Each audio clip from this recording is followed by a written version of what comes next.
Hi, welcome to Tribeca Marketing Group. My name is Richard McCulloch. I'm the president of Tribeca, and I'm sitting next to me, and I think I should introduce him so you don't get us confused. I know we look so similar. Yeah. This is Kyle O'Connor, aka Cool Kyle, who is our SEO specialist, and today we're going to be talking about best practices in search engine optimization for websites, specifically for higher education. Is that right, Kyle? That's right. Kyle, so I know for a fact that the generation of organic leads is one of the most important things for any school entity. They tend to convert very well, and obviously someone going to someone's website is getting some relevant information about their school, their programs, their student experience. So as schools try to get the best search engine optimization possible, what are some of the things you think they should be concentrating on in today's landscape?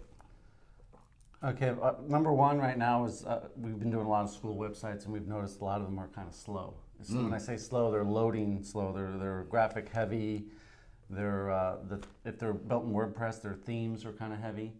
And what I mean heavy is like it draws a lot of resources from the server and on the client side, and it slows things down. And I don't know if anyone's aware, but people are impatient. You know what I mean? Right. And they're gonna, if they go on your site and it takes too long to load, they're gonna click off.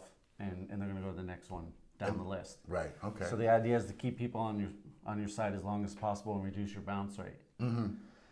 So I mean, there's even statistics out there where if a site takes over 3 seconds to load, a quarter of the people will leave. Right. And Wow. and also even Walmart did a study where if you increase your website speed by 1 second, you can increase your conversion rate by 2%. Okay, so that's significant. Yeah, because people, it's huge. Right. I mean, that's the best thing to do. It was just increase your speed, and there's ways to do it. Don't over design. Bells and whistles are great, but Right. it comes with a cost. So more is less in a way. Yeah, you're saying. exactly. Yeah. More is less. So Or less is more, I should say. yeah. No You worries. got that. Less. And But more is less Yeah. because that's Yeah. actually a true statement. Okay. Okay. Just for clarification. with that, people will go out and buy themes off of like ThemeForest or some of these places, and they're all great, and they, like I said, they look great, but sometimes a custom theme is better because when you custom build them, we could build them without all the heavy code in the background. That makes it easy for you to edit, the end user to edit themselves, but again, it comes with the cost. Right. So custom themes for WordPress or anything else sometimes can be made more efficient. Okay. You know That's what good I to mean? know. Yeah. Yeah. And other ways to decrease speed or increase speed, I guess you'd call it, would be to compress your images. Okay. A lot of people will download an image from Shutterstock or Adobe and just upload it to their website. You need to bring it into a compression software, compress it down, and then bring it down pixel-wise as well Got you. before you upload it to your website. Got you. So some of these things put together. All together, there's a lot of little things you can do. Right. Right. And then as well as if you are using WordPress, and some other ones have them, some of these other systems have them as well. There's cache systems. Right. It's like a plug-in. You can bring it in, and it combines code. It combines things together to they call it memify, and that'll increase the speed of the web page. Okay. So speed. Speed is huge. Okay. So that's number one. Look at your site speed. So what's your second tip?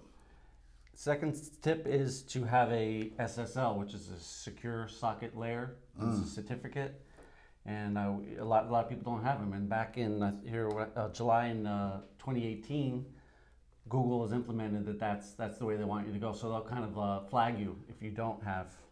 So tell me about what that SSL. means when Google flags you or quote unquote penalizes you. Is this one of the things which hurts your ranking? Yeah, it'll bring you down. There's like 200 ranking factors, and this is one of them. Wow. And this is Okay. higher up on the list, and they'll knock you down that way in the ranking, but they'll also flag you on the SERP, which is the search engine result page. They'll even have a note underneath your link that says this page is not secure.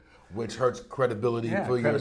site. People are not going to maybe not click on it. I mean, Yeah, a lot of people don't. and I guess in higher ed, especially if a person sees that little disclaimer, Right. that automatically is something that they take into It consideration takes and may away from eliminate you. almost your legitimacy and your trust factor. And Gotcha, Google's yeah. big on trust. Right. So So in the case of SSL, it's not only because of the Google penalty or the fact that it has some negative ramifications in how you rank, but it also can affect the way people see you as a company or as a school. They may skip just past your link to the next one. And then when that keeps happening, they keep clicking on the guy right behind you, right, they're going to move him up ahead of you. Gotcha. Eventually. And they're going to continue to do that, and you're just going to move down the list. So get your SSL game in place. Right. Very important. And then it's you can get it off your host for a nominal fee, a yearly fee. It's not much. Okay. Depending on the host. And the reality why it's so important is because if people are going to go onto your website and put personal information in, when they're filling out forms. Contact forms. Right. Mainstay of what we do. Right. Yeah. Or for a tour, campus tour, or whatever, they want to make sure that the data is secure. It will not be compromised. So SSL, extremely important. Okay, number 3. What we got for number 3, Kyle? Is keywords. Obviously, that's keywords. I think you need to state the obvious. Sometimes people forget. They'll use internal language versus external language. And for an example of that with the schools is they would call themselves an institution versus a school. Kids out there are going to search for schools, colleges, or what their trade schools, or what they're looking for. They're not going to say institution near me. Right. But we get into the habit of talking about our institution. We need to make sure we think about what the keywords that they're going to be searching for. Is there a way to really identify the keywords that work best for you? What is like the keyword research best practice, to know which keywords are best suited for your particular organization? You could, there's software, there's online stuff you can use. Right. You want me to recommend? Well, I think, we can throw some of those out there, right. But ultimately, you really, if you're a college or university, we hope that you have someone that's really doing this as part of your infrastructure or your agency. And they'll farm that out to to agencies to do that research for them. Gotcha. Sure, right. Yeah. And that's what I do. Yeah, that's what Kyle does for us. He's part of his, work in terms of SEO. So if you're working with an agency, that definitely should be something that you're doing the keyword research because, I didn't mean to cut you off. No, were there fine. any other things with keywords that well, they should keywords, know? you ought to make sure you use them on your page. You don't want to overuse them or you'll be penalized for stuffing. You can't just put them everywhere, but you do want to make sure they're in your title tag, your H1 tag, and maybe your H2 and further down, and of course in the body. You can't just have them in those tags and not in the body of the page. Gotcha. So okay. That's important, obviously, because the reason I brought it up, and it seems obvious, but some people forget. Right. I've been on sites and they're not stating the obvious. How does your choice of content is in terms of your keyword strategy? I know content is a big part of search engine optimization. What do you recommend in terms of when you're generating content for your website? What should be part of that content generation? Should there be some keyword research that has been taking place? Yeah, for sure. You want it to look organic, to look natural. Yeah. You don't want to look like you're, intentionally putting in writing things. in there. But sometimes you need to just a little bit. You know what I mean? You don't want to. We want to make it look as organic as possible. Right. Well. So don't just put a string of keywords together that make no sense. But people used to do that. Just put them all in the footer. Yeah. Or put them all in the key. There used to be a keyword meta tag, or there still is it, but it's no longer a ranking factor because everyone just stuffed it. Right. Okay. So Google's like, we're not even going to rank that anymore. That's not part of the algorithm anymore because people are they're just stuffing it away. Yeah. So you have to be natural. Gotcha.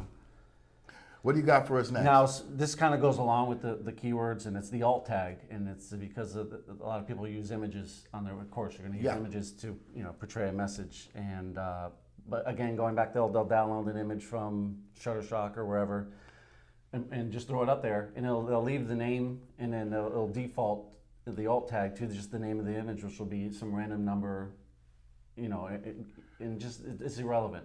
So you need to make sure you go into your code and change that to keyword. You want to make sure you're describing the image accurately, so the image should be pertinent to the page.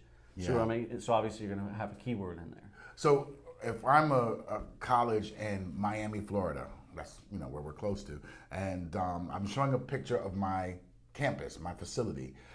Could you give me an example of how that image would be tagged appropriately? So I'm in Miami, Florida. It's an image of my facility. what would be sort of a Okay, so if you're a trade school, Yeah, or, let's say I a would- trade school, Yeah, yeah, then I well- would put, our trade school campus located in Miami, FL. got you.